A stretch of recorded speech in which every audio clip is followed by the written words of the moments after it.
Hi, in today's session we will cover the concept behind accessing a protected resource in NAM.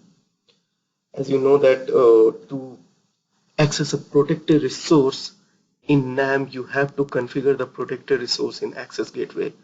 Uh, let's see Access Gateway here. Okay, so in this Access Gateway,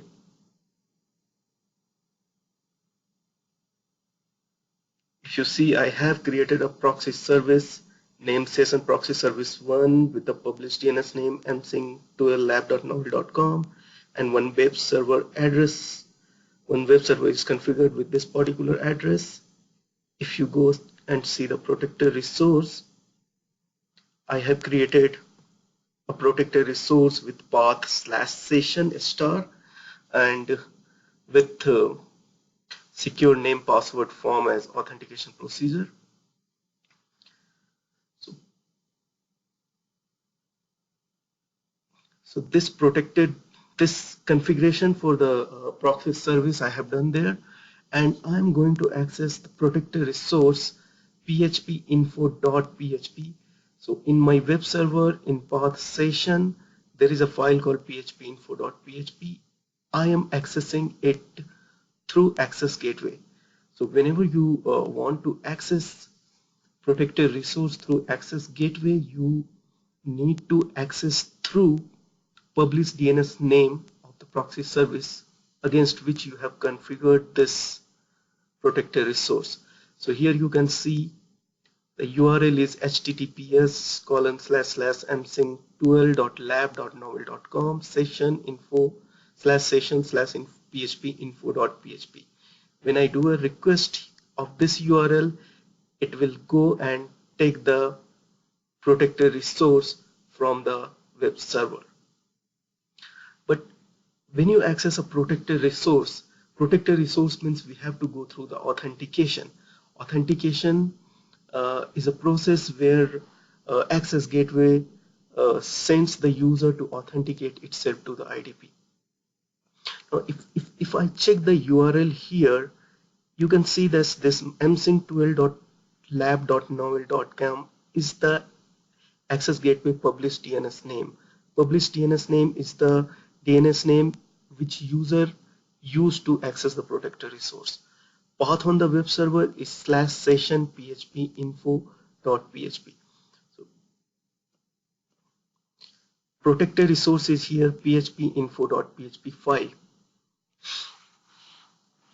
There is something called ESP domain here. ESP domain is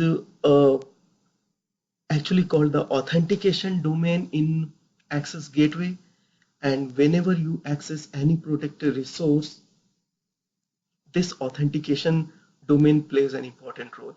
We will see that how it plays an important role in uh, later in the session. You can see IDP base URL. My IDP base URL is https msync13.lab.novel.com :8443/NIDP. So whenever browser will do any HTTP communication with Access Gateway, it will use msync12.lab.novel.com, and whenever it will do any communication with IDP, it will use msync13.lab.novel.com. This okay.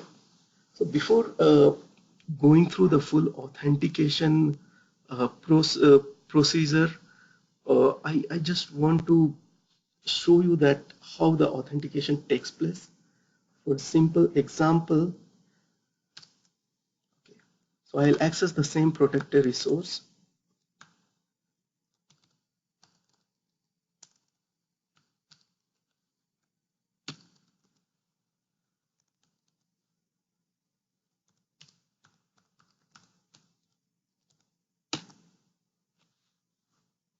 Okay.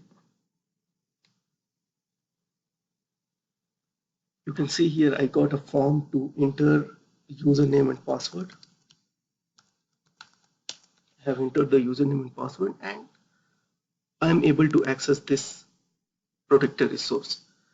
So If you see this process, it looks very simple, but there is a lot of communication is going on in this complete process. Like when you access the protected resource and when you get the protected resource, there are multiple NAM, AG, and IDP components communicate with each other to make it work. To understand this communication, I would like to explain what we are going to do in this session. In this session, we will first talk about the different NAM component which will be involved in this authentication procedures, complete authentication procedure, and also I will talk about uh, the how these components are communicating with each other using a call flow diagram, and we will also capture all the communication which is going from the browser to the IDP and from browser to the access gateway. So, so let's start with seeing that what all component will play an important role in this uh, process. I have uh, I have made a very ugly diagram here. So in this diagram, I think it's visible. Uh, if you see this diagram, this represents access gateway and this represents IDP. So let's talk about access gateway first. Access gateway has different components. Uh, we'll take the components one by one. This is a component called JCC, which stands for, I guess, Java Channel Communication, and this is responsible to take all the requests from the admin console. So whenever admin console sends any request to the access gateway, it comes through the JCC.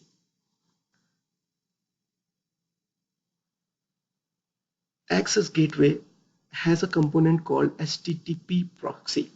This HTTPD proxy is nothing but the Apache HTTPD web server, and all the HTTP requests to the access gateway is taken by this particular component, HTTPD proxy. This component is completely written in C, C++. The other component of access gateway is ESP. ESP stands for Embedded Service Provider. I don't know why it is embedded, but I guess because it is on the AG box and embedded tightly coupled with the HTTPD proxy. That's why the name is embedded. Okay, and this is again a Java process. ESP is the component which has the whole and sole responsibility for the authentication. It plays a very big role in authentication. ESP, as I told you, ESP stands for Embedded Service Provider. A service provider is the one who consumes authentication from the identity provider. Service provider has other names also, that is called relying party. So you can say it as a relying party also, which is relying on the authentication provided by IDP.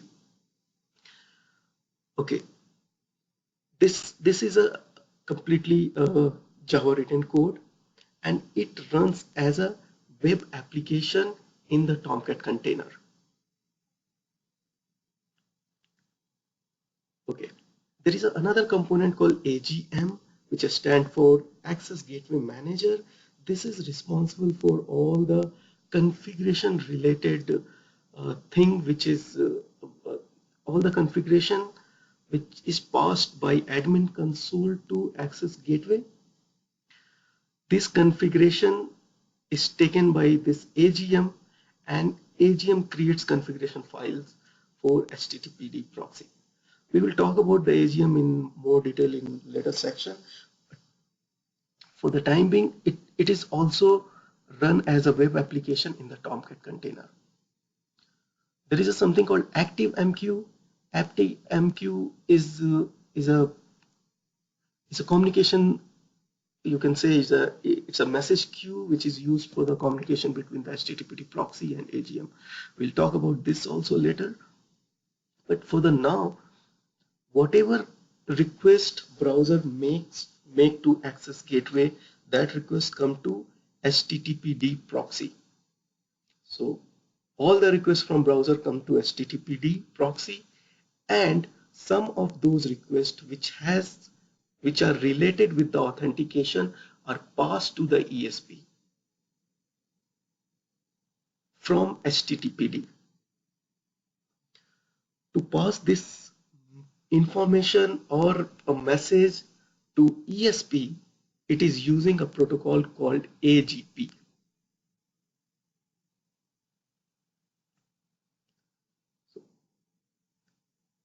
Whenever browser do any request to the HTTPD proxy, which is actually the request for ESP, HTTP transfer that request to the ESP using AGP protocol. AGP protocol, it runs on the 9009 port, and we will also look into it in later session. But just for the time being, whenever any requests come from browser, it comes to the HTTPD proxy, and if this request is for ESP, HTTPD pass this request to ESP using AGP protocol. Now, this is IDP. It also has a JCC, which is a communication medium between the IDP and the admin console. IDP here, you can see it has a component called NIDP. IDP also run as a web application in the Tomcat container. And this is called identity provider.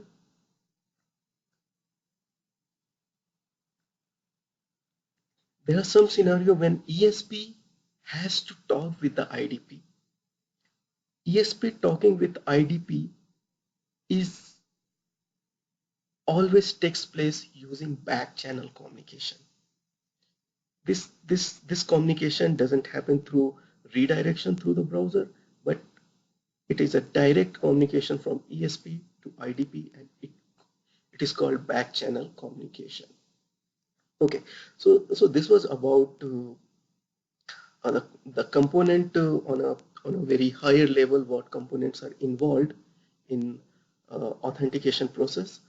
Now to proceed further, what I will do, I just want to show you how to use what is a fiddler and how you can use fiddler to find the details about HTTP communication.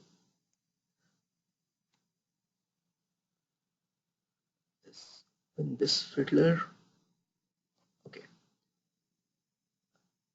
So fiddler is a tool which basically used to capture HTTP related packets. You can see here, as soon as I have opened, I am seeing some HTTP communication is going on from my browser. So when we capture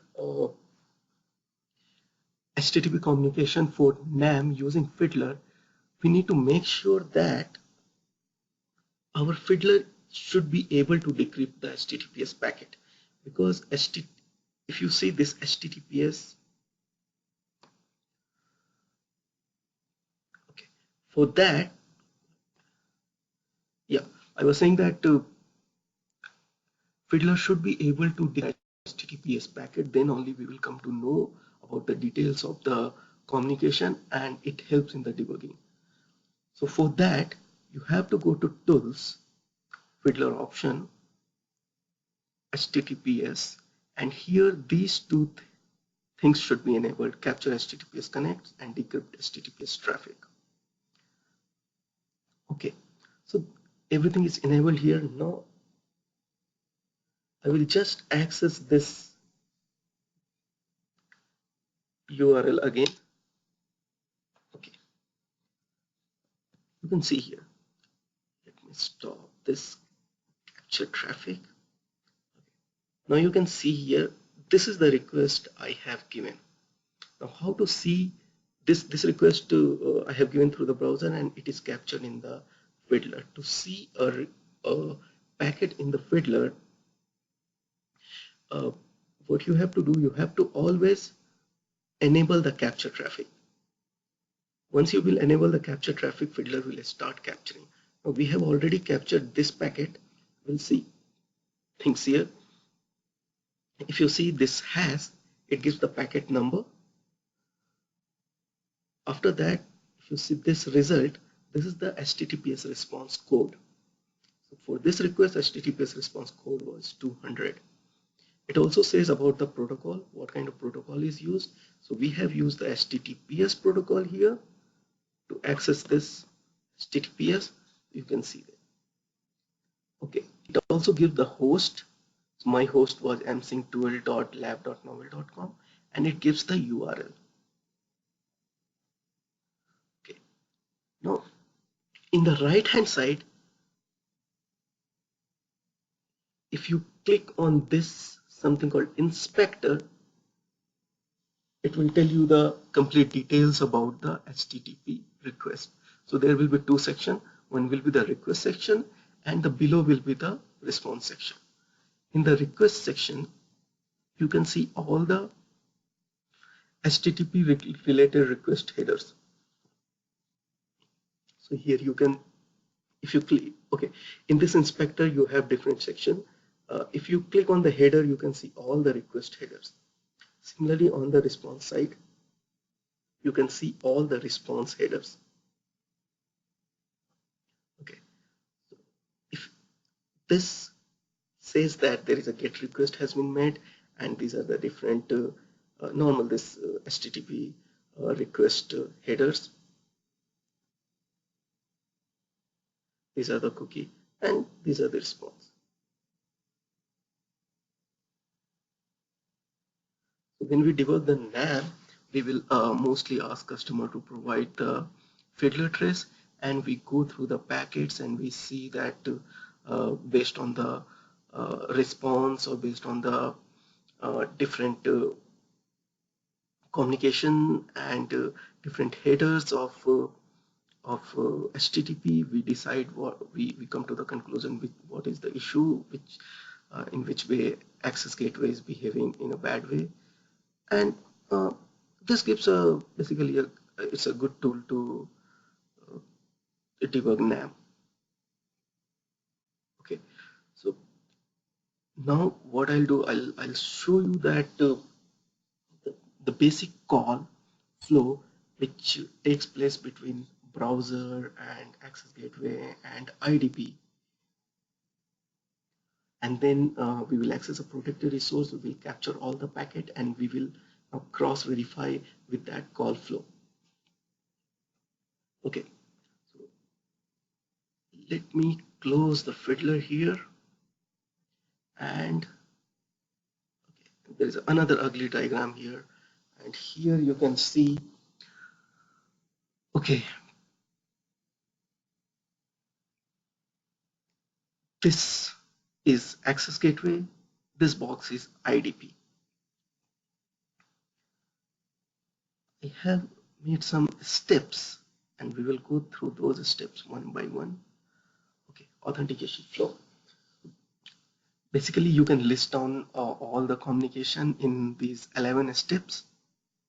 Okay, there are some steps I'm missing here because I don't want to go into much details with this at this moment. So we'll start with first, how you will start the authentication. The user will come, he will open a browser and enters the URL of the protected resource. If you see one, the browser is making a request to the HTTPD. As I said, all the HTTP requests will come to HTTPD proxy. So one come to the HTTPD proxy. AG takes that request and checks whether this user is authenticated or not. How it checks this, we will take that in another session, but for the time being, just when request comes, access gateway checks whether this user is authenticated or not, If user is not authenticated, AG checks user is not authenticated and redirect user to ESP. So you can see second is the another request to the HTTPD. Second, AG checks user is not authenticated, redirect user to ESP. Now, when you are redirecting a user to ESP, what you do, Access Gateway sends a header called location header with response code 302. Browser takes that location header and give a next request to that. Now, redirect user to ESP. As I told, all the communication between browser and Access Gateway comes to HTTPD. So even if you make a communication to ESP component, it has to go through the HTTPD. So you can see here the second request came to HTTPD, but as this request is for ESP, this is sent to ESP, to A, sent to the ESP, and then ESP provide a response to the proxy, HTTPD proxy. Let's see. Third, ESP redirects user to IDP. ESP says, okay, you are not authenticated, you have to go and authenticate with the IDP. Here you can see browser sends a request to the IDP for authentication. Third number, IDP provides a form to user to provide credential. And the first time you go to the IDP and says that I want to authenticate with you, what IDP does, it provides you one form to fill your credential. You can see. Fourth is the form provided by the IDP. Now when you get the form, you enter your username and password. There are different kind of authentication mechanism but for this I am taking simple username password authentication. So you can see the user has filled the username and password and post it back to the IDP. So 5 is user post credential to the IDP. Now IDP takes this credential and validate this credential against user store. This is the sixth step. It goes 6A, it goes and validate itself to the user store. After the validation, what it does, it creates something called a artifact ID. Artifact ID is, you can say it's a kind of ID which says that, which is used in authentication. How it is used, I'll tell in couple of minutes. Okay, so here you can see after 5 user has posted, 6A user is checked in the user stored, it was verified. IDP creates an artifact ID here and sent it back to the browser.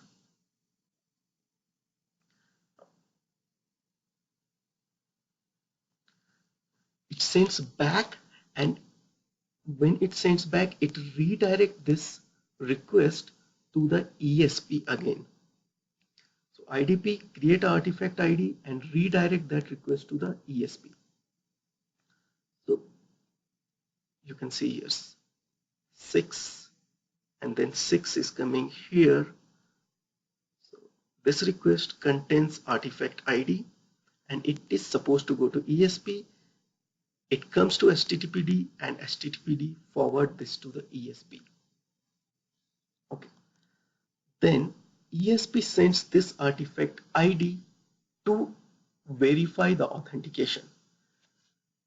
ESP takes this artifact ID and sends to the IDP again, and for this it uses back channel communication. 7 and 8 is back channel communication, 2A, 2B is the AGP communication. So ESP sends this artifact ID to the IDP and it kind of says that, okay, I got this artifact ID. Is it something given by you?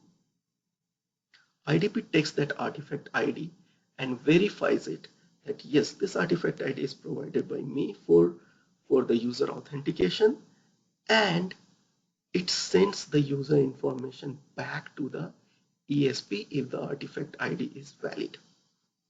And this again uses the back channel communication. Okay, what is, if you see this 8th step, IDP verifies the artifact ID and sends back information about authentication and user assertion.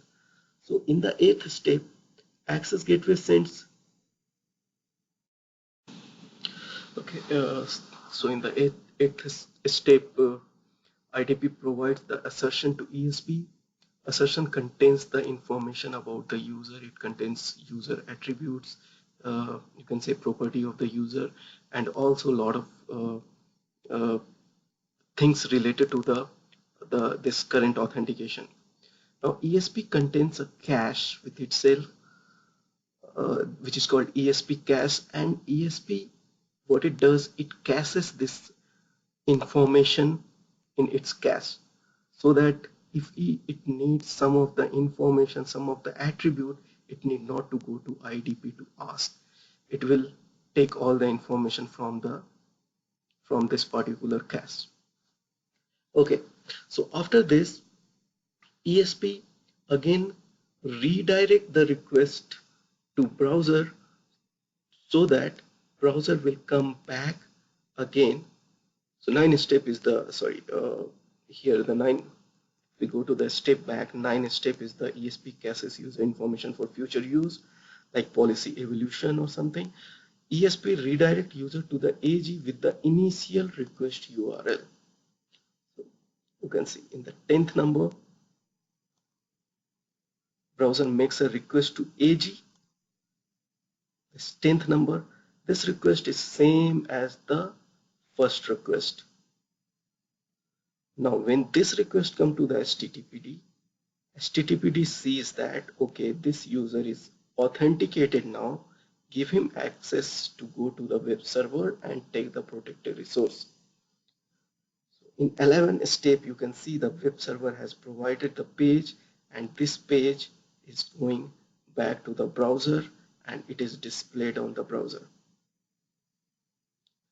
So this is the complete authentication flow. Let's take it once again how it works. Browser uses the URL to do a request to the access gateway. It types that URL. This is the first request, and it comes to the HTTPD. HTTPD checks and says that you are not authenticated. You need to go to the ESP. Browser comes back to the ESP. ESP, it uses, HTTPD uses AGP communication to forward that request to the ESP. ESP gives a reply and says that you need to go to IDP for authentication. Browser send request to the IDP for the authentication. IDP provides a page to authenticate, and user inputs its credential, username and password, and sends this information to the IDP. IDP check this information with user store, whether this user is valid or not. If the user is valid, IDP creates a artifact ID and sends this artifact ID back to the ESP,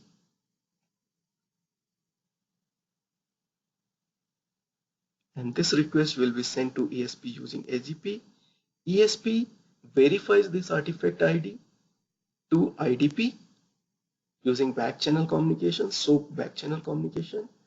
IDP verifies and then it provides assertion. Assertion is nothing but a user information and authentication information. This assertion is stored by ESP in its ESP cache, and after that ESP redirects browser to come back again to access gateway using the same URL which was used in the first step. And then now, as user is authenticated, he will be sent to web server, and web server gives the page to HTTPD, and this page is again going back to the browser, and you can see the page here on the browser. So HTTPD acts as a reverse proxy here. Uh, why it acts as a reverse proxy and forward proxy, I think I'll take that in another session. So this is overall call flow. Now we'll access the protected resource and capture this thing using a fiddler, and then we will do a mapping between all different steps with all these steps with respect to the packet numbers. Okay, so for this, let me start my fiddler, and okay, capture traffic is enabled. There are some unnecessary requests are going on, so don't worry about it. Okay, close this one. I will open a complete private session. Control Shift N. This private session means it will not store any cookie, and it will not use any cookie from the previous browser session. So whatever we are doing, it will be a fresh request to the access gateway. Let's type the URL, session php info.php, enter. Whoa. Okay, sorry with this. This is 12. Let me clear all this.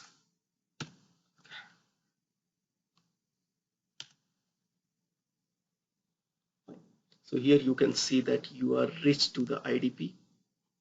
You have not seen anything with the ESP. You have seen just that it reached to the IDP, and here you will enter your username and password, and you are able to see the page.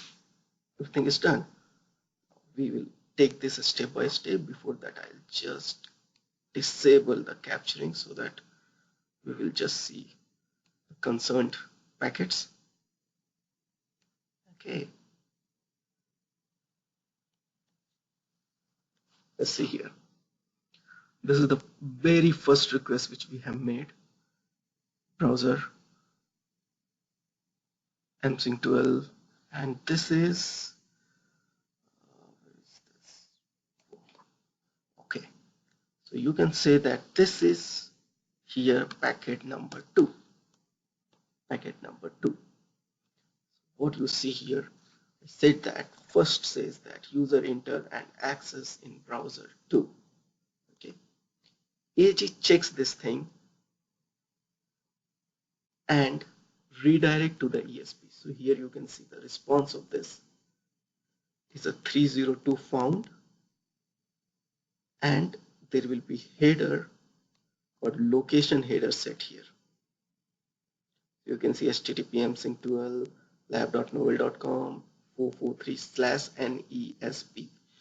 So whenever any request is made using /nesp, that is supposed to go to ESP, and that request comes to Access Gateway. Access Gateway checks this NESP and forward to the ESP using AGP protocol. Okay, we will also take the same this packet 2 here. No, so this is packet 2.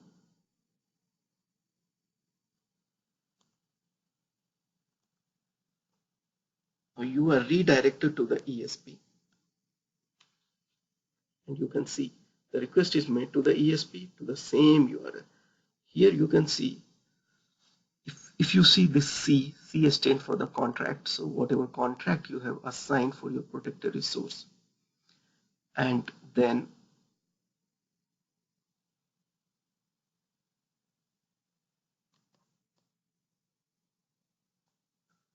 this is the return URL and this is the actual URL which was requested: https samsung12.lab.novel.com session php info.php. This is the actual URL which has been requested. Now this request goes to ESP, and ESP, what it does, it redirects it to the IDP.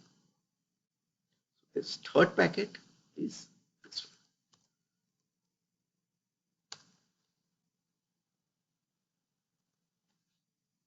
Okay.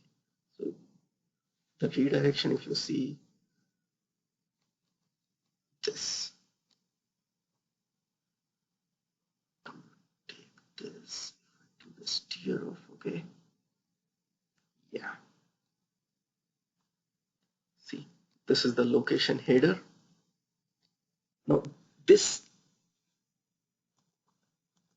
packet number,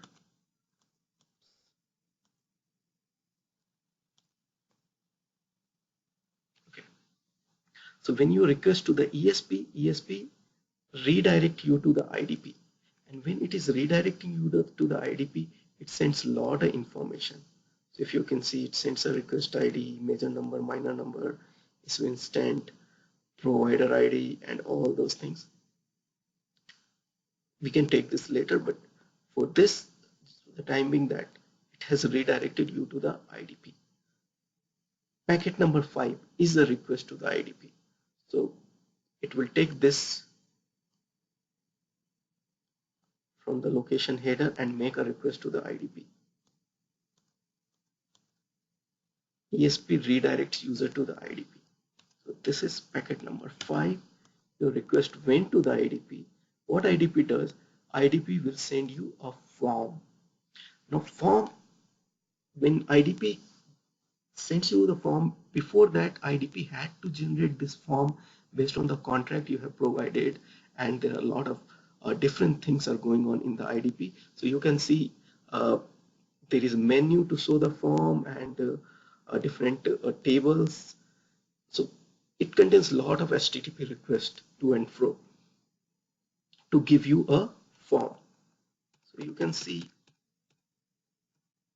all these packets are just to create that form and show you.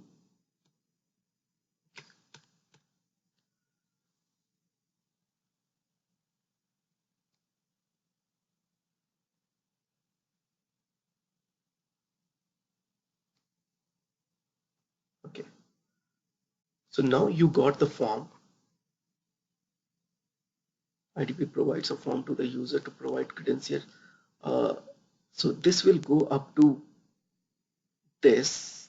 Let's take up to 30, 39. Okay. Now user post credential to the IDP. So you have seen that I have posted the username and password. So this is the request which is going there. You can see this is post. You're posting the information. So if you want to see what data you are posting, you can go to the web forms and it will show you the different data you are posting to the IDP. Now you have posted the data to the IDP. IDP will authenticate it with user post credential. This is packet number 40. Let's write this. Now IDP validates the credential with user store and creates artifact ID and redirects user to the SP. Now when IDP validates it with the user store, this information will not come into the browser because there is no interaction with the browser.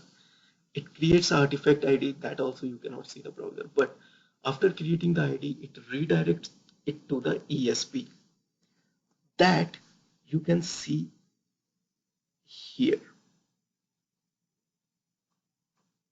in this 41 number packet.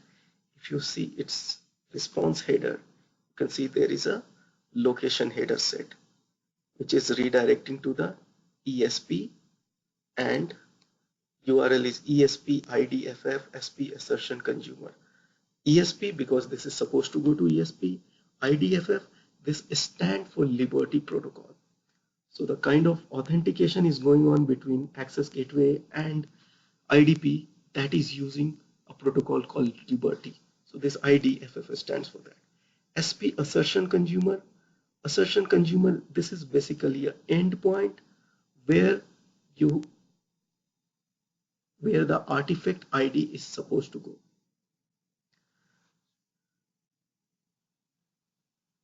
Okay. And here you can see this SAML ART. It stands for SAML artifact, and you can see this is a long string. Okay, this is 41 directed to ESP. Now you can see now browser got this location redirection, and it redirects itself to this request, this one. Okay, so now this request ESP send artifact ID. Okay, now this request is made to the access gateway, and as it is an ESP request, access gateway will use the AGP protocol to forward this request to ESP. Now ESP will take this request and take out the artifact ID from this, send to the IDP, which is step number 7, send to the IDP for the verify the authentication. IDP will verify the artifact ID and send back information about the authentication and user assertion. ESP caches this information for future use. ESP. Okay, so up to here you will not see any interaction here, because this is not the interaction which is going on with the browser. It's the interaction which is going on between IDP and access gateway and ESP. So once everything will be done, ESP will redirect you back the browser to again to the initial requested URL. So this 9th number, you can see, if you see the response of this packet, you can see here location. It says that HTTPS go to this particular location. So this is the same request which we made in the first. Let's put this 42 number packet, and then browser make a request to the AG. You can see browser has made a request to the AG. As user is authenticated, AG sends the request to the web server. Now again, the communication between AG and web server cannot be seen in the Fiddler. And then you can see that this request went to the web server, and web server will return the page to the browser, and user can access the protected resource. So this end you can with the 43. Okay, so this PHP info.c. If you go to the text view of the response, you can see whatever we are seeing on the page. This is the last which web server has returned, includes all the PHP variable. So this information you can see using the text view. So text view will show you all the HTML tags and all. If you want to see how it looks on the browser, you can use the syntax view. Syntax view. Oh no, you should use the web view. So web view will show you the how it exactly looks in the browser. Syntax view will give a properly formed syntax. Text view will not give like that. So these are the different tabs. You can go one by one and check what is going on. So if you see this, this is the request section, this is the response section. If you want to see what cookies you are setting, you can press to the cookies. If you see what headers you are setting, you can see this. Okay, so that I will leave for you to go through the Fiddler and understand how to see the HTTP packet. But this is the overall authentication communication with the browser. I have not discussed much in details that how it do a SOAP channel communication and how it does AGP communication, because that is the internal with the AG. But for a high level overview, these are the different requests which go to and fro and make authentication process uh, work for Access Gateway. If we go to again our slide, I have made this all this packets here so that if you can, if you want to relate, you can go back in the video and then relate, okay, this particular request is for this particular step is for that particular HTTP request. So I will end this session here. In the further session, we will talk about the different cookies, how cookies plays an important role here in Access Gateway, and also we will go through the logs, that how uh, we need to take logs for debugging purpose, and how to take logs, what logs to take in which kind of situation. These all things we will discuss in future session. Okay, thanks.